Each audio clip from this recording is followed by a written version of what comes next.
હાલમાં એક બર્થડે સમારંભમાં જવાનું થયું. ડીજે હતા ત્યાં અને જુદા જુદા ગીતો પછી બધાએ પોતપોતાના અંદાજમાં ગાયા અને પછી આવી કેક કાપવાની ક્ષણ અને એક ગીત વાગ્યું. ડીજે ભાઈએ વગાડ્યો, પોતે પણ ગાયું કે બાર બાર દિન યે આए, બાર બાર દિન યે ગાए, तुम जियो हजारों साल, ये मेरी है आरज़ू, happy birthday to you, happy birthday to you. આ ઓરિજિનલ ગીત છે 1967માં, એટલે કે મારા જન્મના પણ 7 વર્ષ પહેલાં આવેલી ફિલ્મ ફર્ઝના. જીતેન્દ્રનો એ શરૂઆતનો કાળ હતો ને આ ફિલ્મે જીતેન્દ્રને એક મોટો બૂસ્ટ આપ્યો. પણ વાત એની નથી, આ ગીત ત્યારે આવ્યું હતું 67માં. બબીતા માટે જીતેન્દ્ર ફિલ્મમાં આ ગીત ગાય છે, મોહમ્મદ રફી આ ગીત ગાયું છે.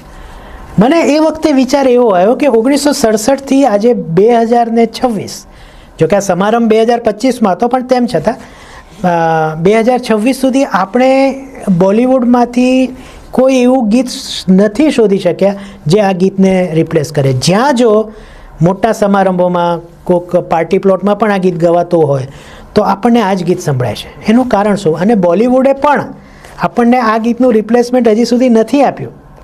મને તો યાદ નથી આવતું કે બર્થડે માટે આવું કોઈ સોંગ હશે કદાચ, પણ આટલું બધું લોકપ્રિય થયું હોય તો ક્યારે, એટલે આવું સોંગ, બીજું કોઈ સોંગ આપણી પાસે આવશે કે નહીં?